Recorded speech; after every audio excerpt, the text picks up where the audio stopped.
Hey everyone, welcome back to Friday Morning Devotions with Chappy Josh. I remember a fair few years ago now, because at 34 I'm so old, pretty much over the hill, right? A fair few years ago.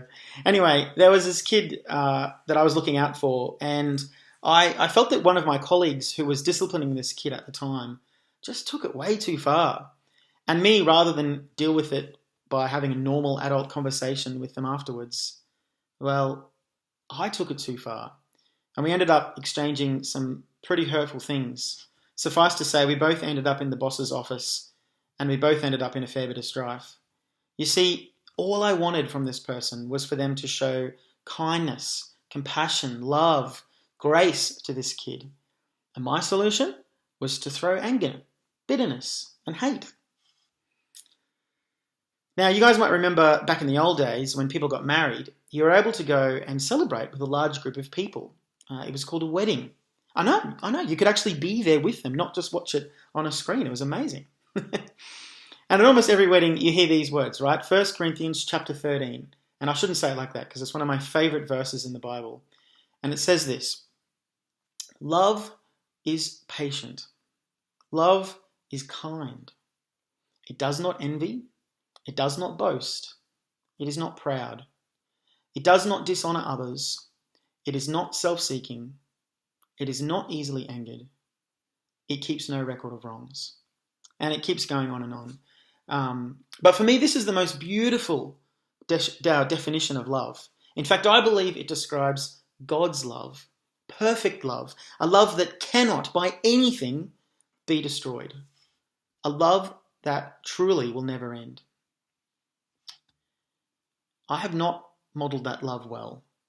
I wish I could take back the hundreds of dumb things that I've said. I wish I could go back and handle the conflicts I've had much better than I did. As Winston Churchill once said, to build may have to be the slow and laborious task of years. To destroy can be the thoughtless act of a single day. But here's the thing. I believe if we simply ask God to forgive us, He will.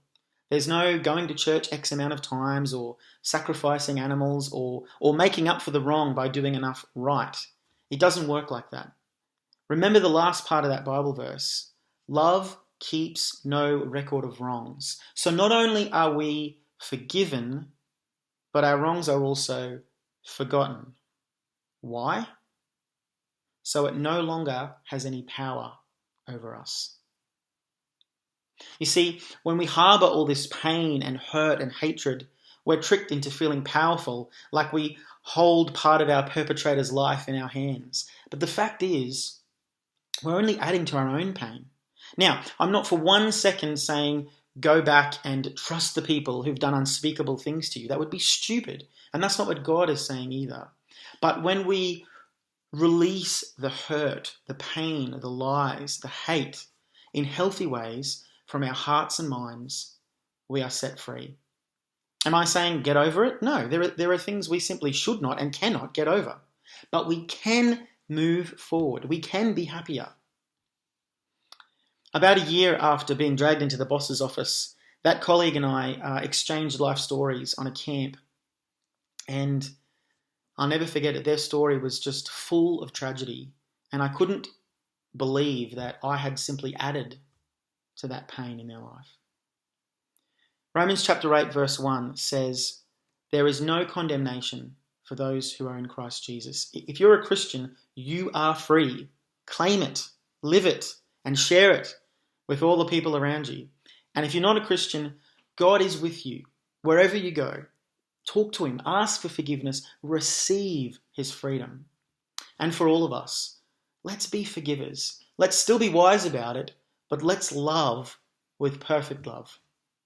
Have a great week, everyone. Stay safe, stay healthy, and be blessed.